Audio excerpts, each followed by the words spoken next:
Bonjour à tous, soyez les bienvenus sur le plateau de C'est le Sud. Alors vous avez certainement repéré son talent et sa personnalité si vous suivez The Voice chaque samedi soir sur TF1.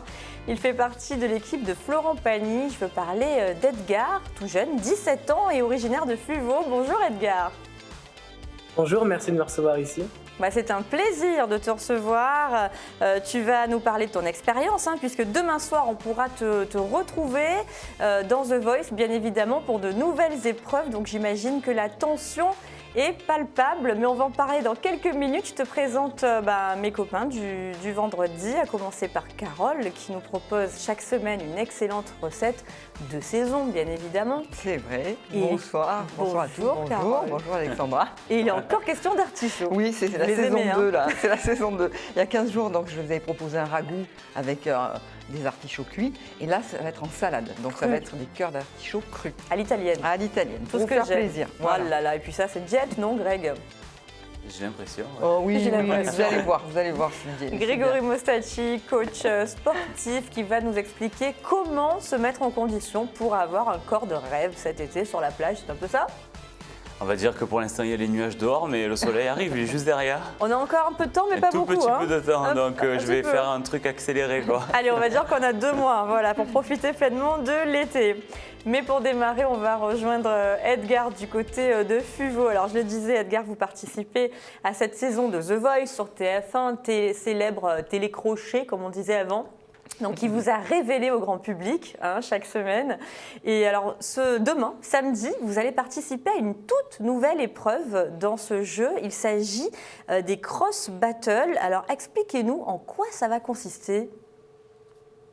Alors, c'est vraiment une nouvelle étape inédite. Donc, Nikos va choisir un coach qui aura la main. Et ce coach choisira un talent et défiera un autre coach. Et donc cet autre coach choisira lui aussi un talent. Et les 2 talents monteront sur scène, interpréteront leurs chansons. Puis le public présent sur le plateau à ce moment-là, ils auront des petits boîtiers et ils pourront voter pour la performance qu'ils ont préférée. Et le talent qui aura le plus de votes continuera l'aventure. Alors, c'est la première fois que tu seras confronté au vote du public. Est-ce que ça ajoute une pression supplémentaire ou est-ce que tu es confiant justement ? C'est vrai que ça rajoute une pression supplémentaire parce que le public ne nous connaît pas vraiment quand il est là-bas. Il pourra nous juger que sur notre performance. Donc forcément que ça rajoute une pression supplémentaire. Et puis aussi, au fur et à mesure qu'on se rapproche des directs, forcément, il y a de plus en plus de stress. Donc là, c'est un peu l'apogée. Ouais. J'imagine, tu nous parles de stress. Edgar, tu as tout juste 17 ans, donc tu es quand même très jeune. Tu te produis sur scène devant des caméras, devant des milliers de personnes, devant des coachs, donc des chanteurs connus. Comment tu arrives à gérer la pression ? Étonnamment, plutôt bien parce que d'habitude, je suis de nature très très stressée. Et sur The Voice, j'ai réussi à plutôt canaliser mon stress, en tout cas à pas me laisser submerger par le stress. Et je pense que la préparation qu'il y a derrière aussi, ça m'aide à avoir un peu plus confiance en moi sur ces prestations.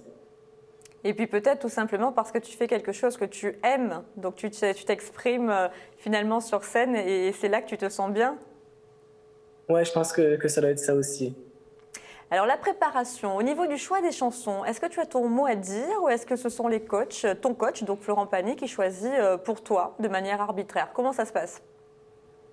Non, c'est nous, c'est les talents qui choisissons nos chansons, à part pour les battles bien sûr, parce que c'est les coachs qui nous défient sur certaines chansons, mais sinon toutes les autres étapes, c'est vraiment les talents qui choisissons nos propres chansons avec l'aide des gens du staff, mais en tout cas, c'est vraiment nous on a vraiment notre mot à dire par rapport à ce qu'on chante sur l'émission.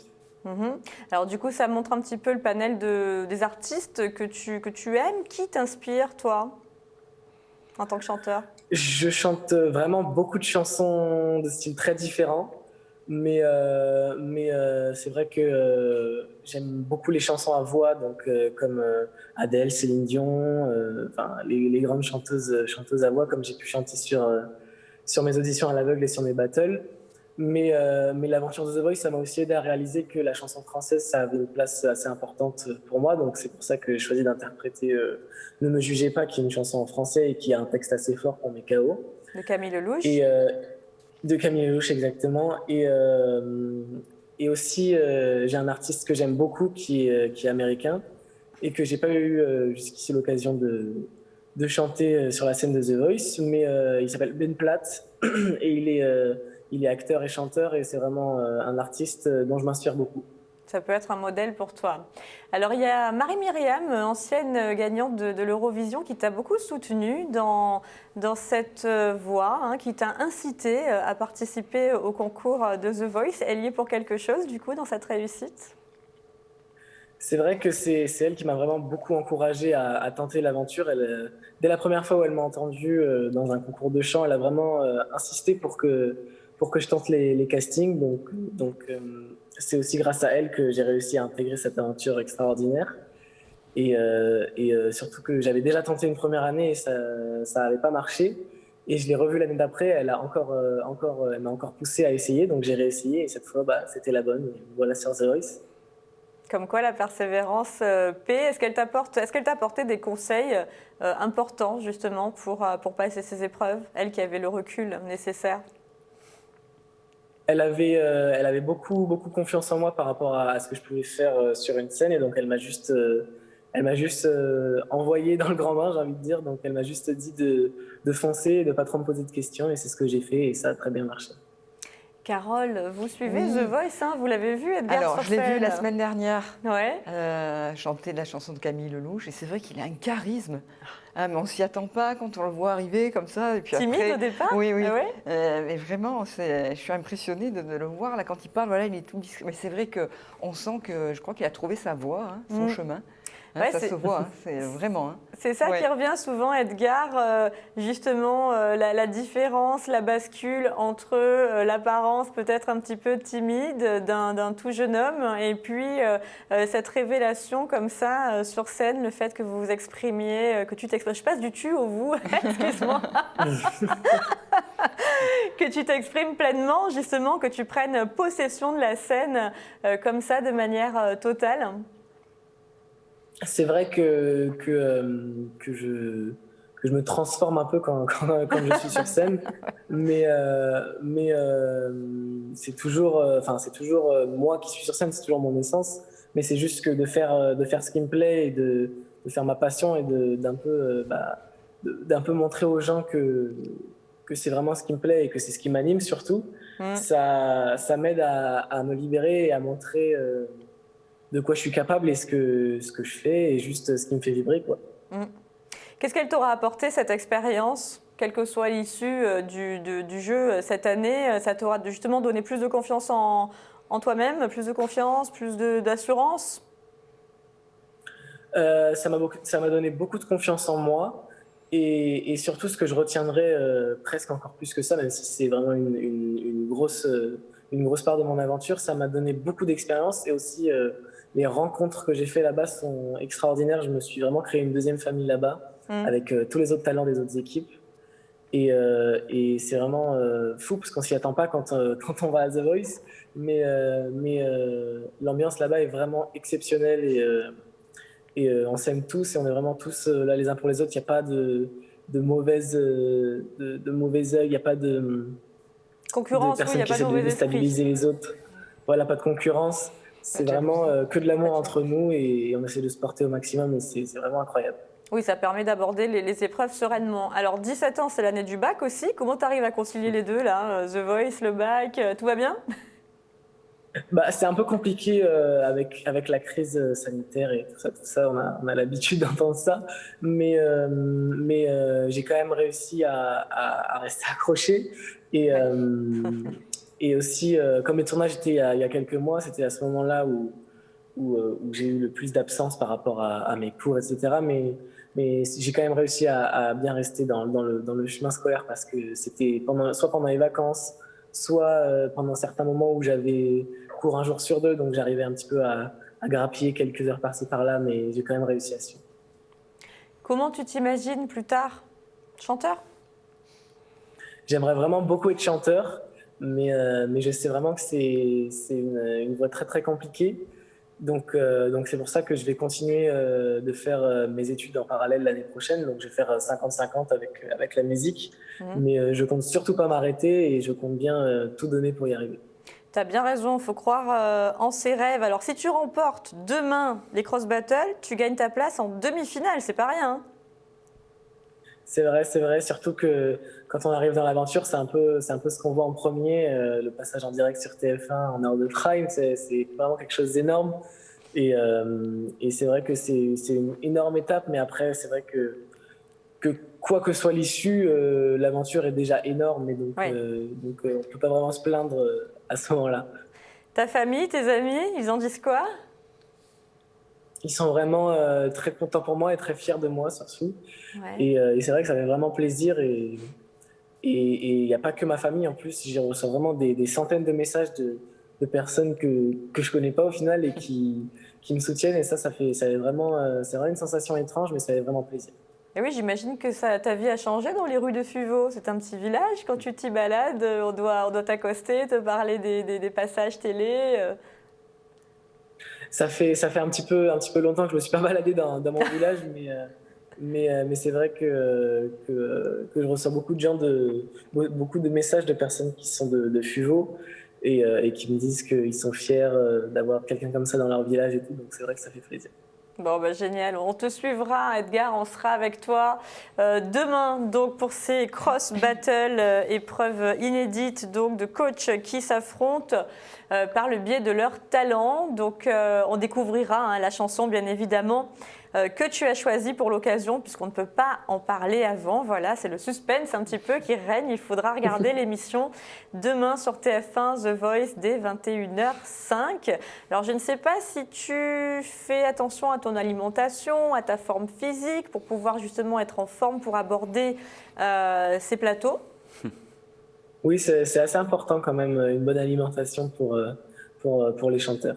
Bon, alors Greg, vous auriez un petit conseil à donner à Edgar peut-être avant de nous parler de notre Summer Body? J'ai peur de donner un conseil que si ça ne va pas jusqu'au bout pour lui. Ah ben non, mais si, attends, on croise les doigts. Boire beaucoup d'eau. Boire beaucoup d'eau? Ça dégage la gorge. D'accord, bon. Et alors pour nous, pour avoir un corps de rêve cet été, comment on fait? Eh bien, il va falloir se mettre au travail. Ah ben oui, forcément, il reste on n'a 3 rien. étapes pour moi. Ouais. Bon, ça va. Toutes les deux, je pense que vous avez déjà suivi mes conseils. Il y a pas trop de Oui, soucis. regardez, on a un corps de rêve, nous. Toujours, Hein, ça y est, on l'a, c'est parfait, tout va bien. Mais pour certaines personnes, c'est comme si on avait rendez-vous à 8h avec le patron et qu'il est 7h30, on a toujours la tête sur l'oreiller. Oh là. Il va falloir se dépêcher, quoi. Il faut se réveiller. Bon, là, en gros, il nous reste Exactement. quoi? 2 petits mois? 2 petits l'été. mois, on va dire. On va dire que le temps, en plus, n'est pas favorable, donc on se repose un peu sur nos lauriers. Ouais. Mais dans quelques semaines, ça va sortir le soleil, donc Ouais. on va s'exposer un peu plus. Sortir les maillots. Sortir les maillots, sortir les petits débardeurs. Donc, Oui, les bourrelets sont là. Les bourrelets sont là. Donc, si on veut donc moi, je veux déloger- voir les muscles apparents maintenant. Ok. Donc, alors, si on s'y prend là très sérieusement, il faudrait faire du sport combien de fois par semaine? 2 fois, 3 fois? Alors, tout va dépendre des objectifs que l'on a. Donc, je parle plutôt d'étapes maintenant. Donc, 3 étapes pour moi. Première étape, ça va être vraiment de définir l'objectif qui nous reste à atteindre. Une personne qui, par exemple, doit perdre du poids, évidemment, elle va plutôt intensifier son travail sur le cardio. D'accord. Une personne qui veut prendre du muscle va plutôt travailler sur le renforcement musculaire, sur la prise de muscle. Donc, on n'est plus là à vouloir passer d'étape en étape. Maintenant, on se focalise sur l'objectif bien précis. D'accord. Donc, si on veut aller, perdre du poids. Donc, Si on veut perdre du poids, on va intensifier notre travail en cardio. donc là, qu'est-ce qu'on fait? On court? Courir, par exemple, est un très bon exemple. On peut faire de la corde à sauter. Ouais. On va essayer vraiment de dépenser d'avoir un déficit de calories à la fin de la journée grâce à notre dépense énergétique et alimentaire qui va venir pour une deuxième étape. Il faut s'agiter, quoi. Il faut s'agiter, il faut bouger dans tous les Marcher, sens. monter des escaliers, c'est ça. Il faut arrêter d'être sédentaire, ça je l'ai répété des centaines de fois, Ouais. devenir de plus en plus mobile et faire en sorte que l'on puisse perdre du poids. Et ça ne va pas de simplement. pair, la perte de poids et le gain de muscle? Non, alors Non, attention, pas parce que forcément. vu que là on est vraiment sur une étape raccourcie maintenant, si vraiment c'est pour perdre du poids, on va intensifier le travail en cardio, mais attention, en déficit, on va avoir de la perte musculaire. Ah. Ça, c'est presque obligatoire. Donc, il faut faire les deux. Il faudrait faire les deux, mais alors pour ça, il faut vraiment personnaliser son travail et vraiment faire les choses bien. C'est-à-dire qu'au lieu d'aller courir pour objectif de se raffermir et de perdre de la graisse, moi je vais plutôt demander aux personnes de faire par exemple des jumping jacks, des burpees, des exercices qui vont... Qu'est-ce que c'est que tout ça? Des sauts? Horrible. Des sauts. Ouais, voilà. Les jumping jacks, c'est celui que vous voyez, vous savez, sur les films américains où le matin, quand ils lèvent le drapeau sur le pavillon, eh ben, tous les mecs de l'armée font des mouvements avec les bras et les jambes. Oui, très bien. Ils sautent en même temps, comme ça. Ouais, exactement. Je vois. Ça fait un peu hôtesse de l'air, comme moi je le fais, mais je vois. Donc ça, c'est un mouvement, par exemple, qui est bien, puisqu'à la fois de faire du cardio, on fait un exercice musculaire, puisqu'on sollicite les bras, on sollicite les jambes, si on est bien gainé, on sollicite les abdos. D'accord. Donc on est sur un travail qui va nous permettre de perdre de la masse adipeuse tout en ayant du gain musculaire. Alors c'est léger, mais c'est déjà bien pour un échauffement, par exemple. Bon. Est-ce que vous suivez, Edgar, ils ne vous font pas du tout suivre d'exercices sportifs avant les épreuves de The Voice pour vous mettre en condition? Non, ça ne fait pas partie du programme. On n'est pas obligé, mais je sais qu'il y en a certains qui le font pour se réveiller avant les émissions. Donc on leur propose en fait. Il y a des coachs. Non, c'est ils le font d'eux-mêmes. Ils sortent courir ou faire un peu de sport dans les chambres, pour se défouler. Ouais, pour se défouler, pour arriver plus serein sur l'épreuve. Ok. Alors nous, on saute en l'air, on se met les bras, les jambes, ok.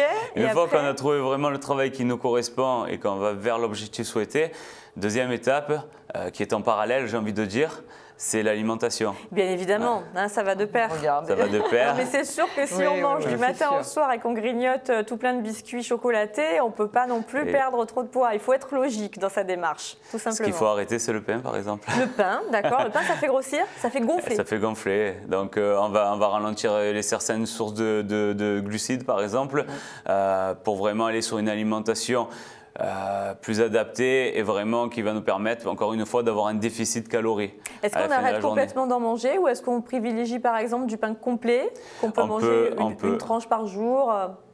Au petit-déj, par exemple, le pain complet, c'est très bien, pain de seigle. On va essayer vraiment d'avoir un indice glycémique au niveau des féculents bas. D'accord. Donc voilà, mettre en avant la farine complète, par exemple, c'est quelque chose de très bien. D'accord. Bon. Et jamais se priver de tout, quoi. Toujours en petite quantité, mais continuer à vivre en se faisant plaisir. Et c'est là qu'on a les meilleurs résultats. Un petit gâteau une fois par semaine, on a le droit. Oui, carrément. Ah ben voilà, faites-vous plaisir quand même. Bon, merci Greg pour vos conseils. Avec grand plaisir. Bien évidemment, vous le disiez à l'instant, ça passe par une alimentation saine, ce que nous propose Carole chaque semaine avec ses bons petits plats. Mais oui, vous faites très bien.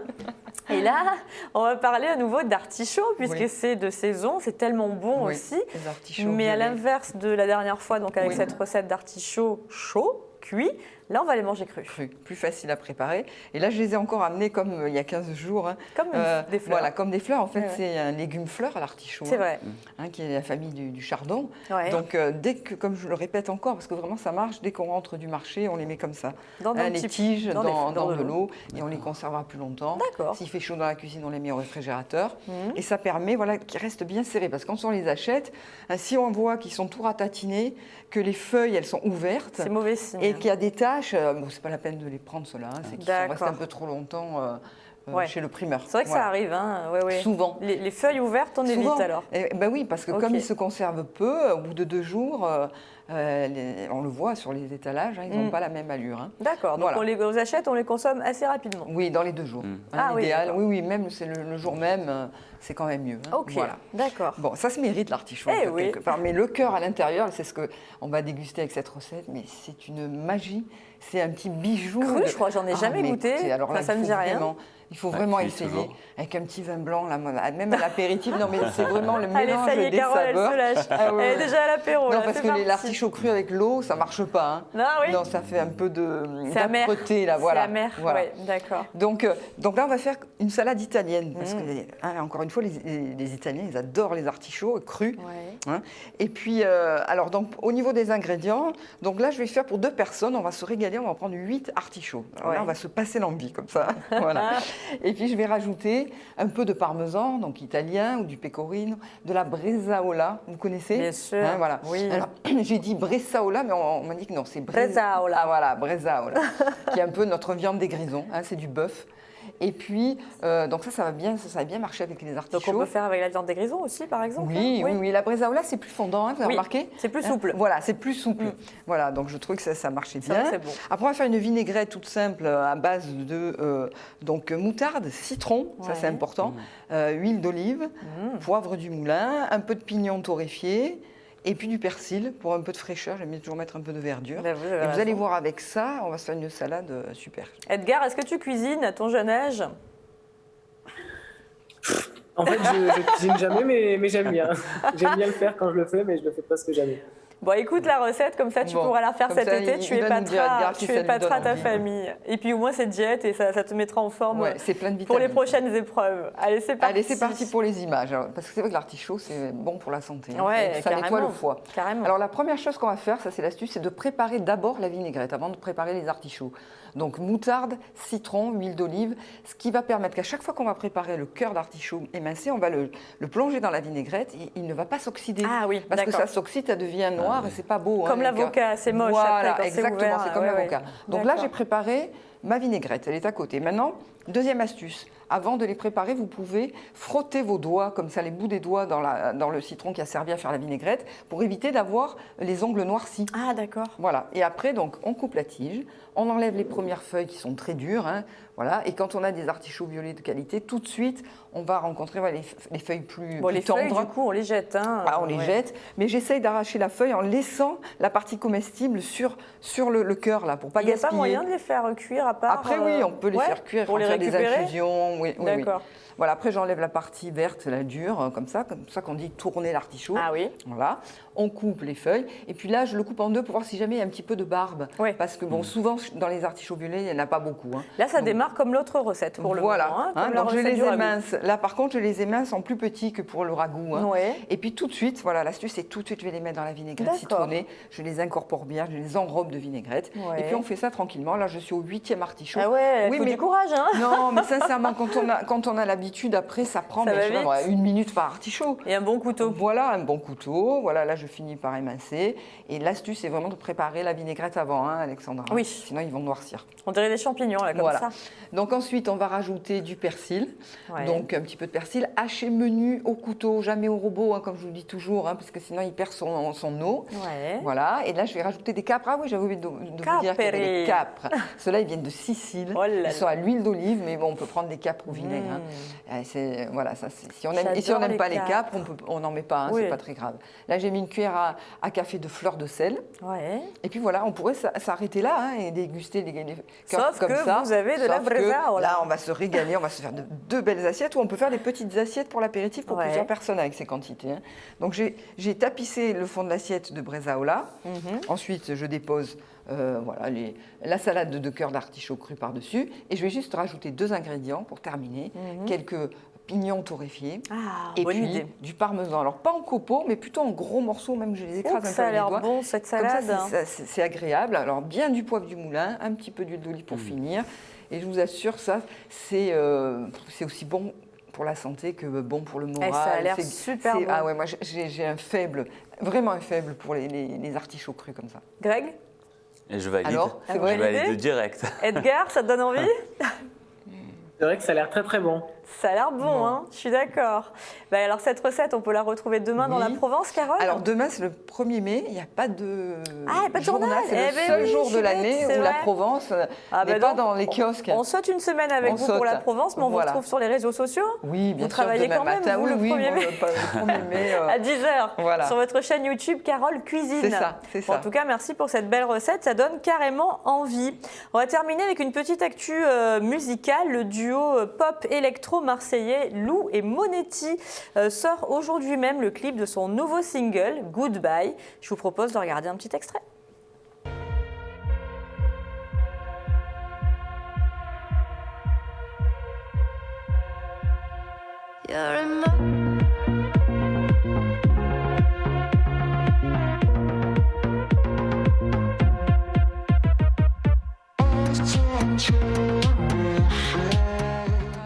C'est sympa de ta part. Et voilà, donc ça sort aujourd'hui. Vous pouvez les retrouver facilement voilà, en cherchant Lou et Monetti. Ils sont marseillais, ils ont beaucoup de talent et on les aime bien. Edgar, merci. On croise les doigts pour toi. On suivra, on sera là hein, demain pour ces épreuves de cross battle donc sur TF1 dans The Voice. Je te souhaite une longue et belle carrière. Et à bientôt. Merci beaucoup et merci à vous de m'avoir reçu ici. C'était un plaisir. Merci Carole, merci Greg. Alexandra. Merci. De gros bisous à vous, passez un bon week-end, bon 1er mai au frais du Muguet, il paraît que ça porte bonheur. On vous embrasse et à lundi. Ciao ciao.